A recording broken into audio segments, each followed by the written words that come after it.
One of the things that I've seen a lot is a whole bunch of people strapping down vehicles a whole bunch of different ways. Some of it's safe, some of it's not really all that safe. One of the things that I see a lot of people having problems or questions with is a ratchet strap. And I see a lot of people strap these things down, they get 4 or 5 miles down the road and they start to loosen up. So take a look at these ratchet straps. In this case, it's a max tie down kit. We have axle straps going over the axle here. And when you're using a ratchet strap, this is the way that I like to do it. I see a lot of people put the ratchet down on this end. If you put the ratchet down here, that means when I'm pulling it, I'm pulling my head and shoulders and everything into the vehicle that I'm strapping down. So I like to put the ratchet on this end, and I see a lot of times people will pull these things tight like this, and then they'll pull them tight like this, and then they'll start to ratchet these things down. I like to leave a little bit of space and leave it loose. That way, when this starts to turn, the fabric that's right here will make it all the way around to this again to hold it. Imagine that this is like a synthetic winch line on a drum. You have to have a certain amount of turns on that drum before it'll engage, and that way this strap can stay nice and tight. And I like to pull it backwards first, or put some tension on the back one, so that when you go to the other side, we don't just want to ratchet this all the way down, we have to have something to pull against.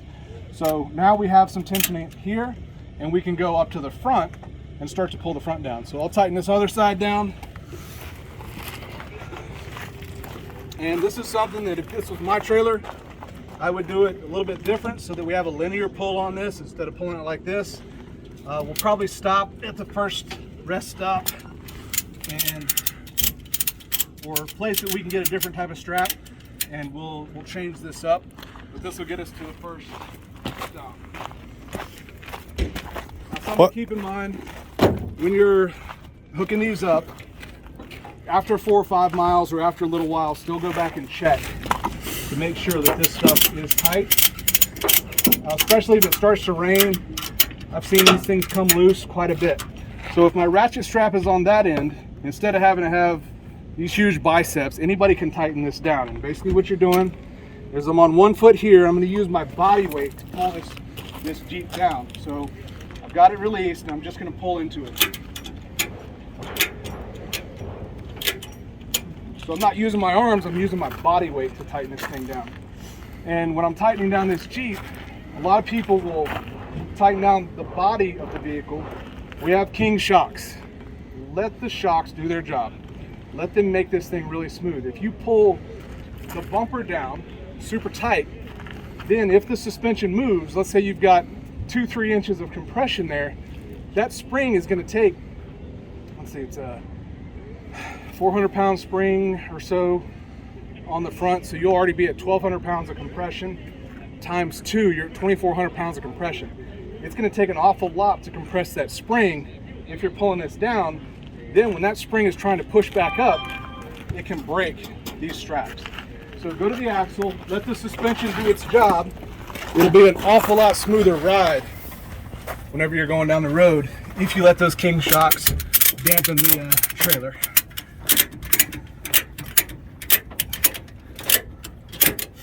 Me, I like to daisy chain these things, and I do that.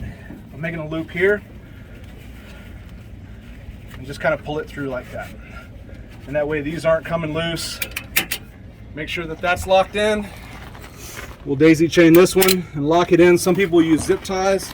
They also have Velcro straps that you can use on these.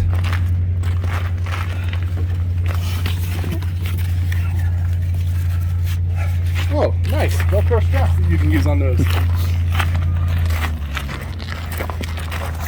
Velcro straps laying out here in the back. There you go.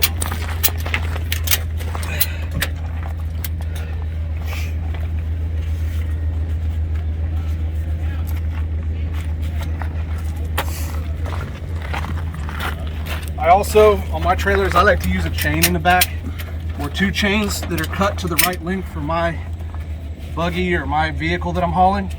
That way I can just set it in. It's always going to be in the right spot. I don't have to readjust it. I don't have to think about it.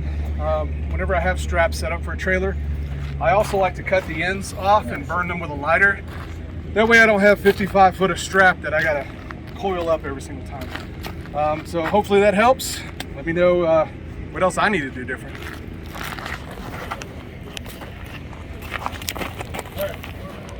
Questions about how to do anything, let us know so we can have ideas of what to make videos on.